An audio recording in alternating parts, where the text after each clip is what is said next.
slip past the closed door of the lobby.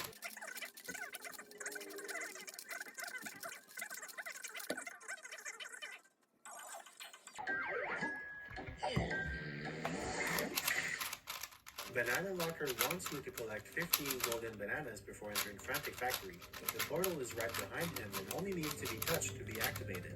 B-Locker has a pretty large hitbox to prevent you from entering the level without clearing him first.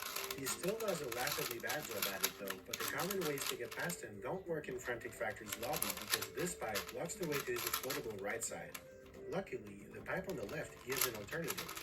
Like I said earlier, most walls in this game are only solid from one side. This helps getting back to normal play in case a player somehow ends up out of bounds.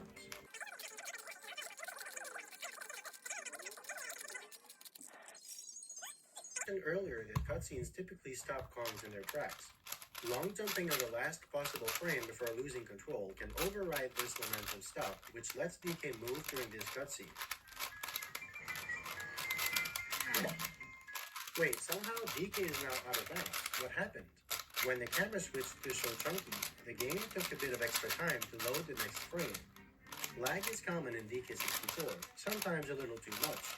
To make it less obvious that the game is lagging, the developers used a clever trick. The horizontal displacement of the Kong between each frame is determined not only by the Kong's speed, but also by the time between each frame. So the laggier it is, the more the Kong will move in between each frame, which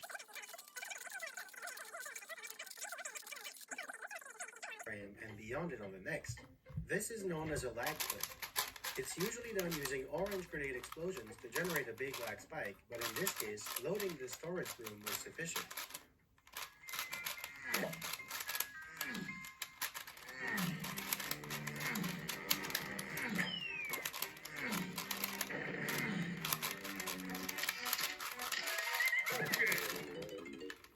As DK is navigating out of bounds, now is a good time to bring up out-of-bounds ground properties.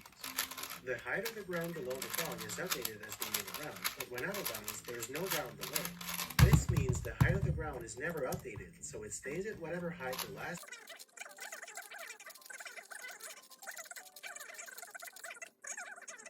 But the fairy picture is still saved, which is all that matters here.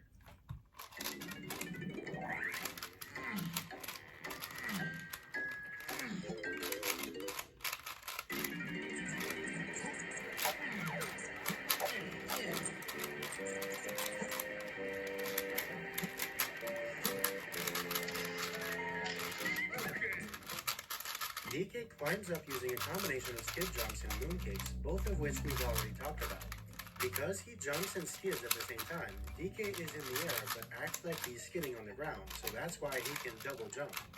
The wall here is poorly made, probably because it's not really supposed to be accessed. The steep slope here helps get more height from the moonkick, which is just enough to reach all the way up to the mouth, where the Hideout Helm lobby entrance is. From there, DK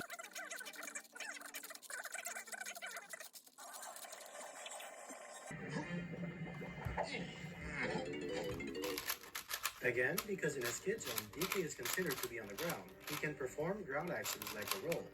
He can pass through the wall because angled walls, even if only slightly, have much weaker collision detection. He narrowly avoids hitting the instant death lava with an aerial attack and reaches the back of the loading zone to enter Hideout Helm, the final level in the game. In Hideout Helm, a timer is ticking.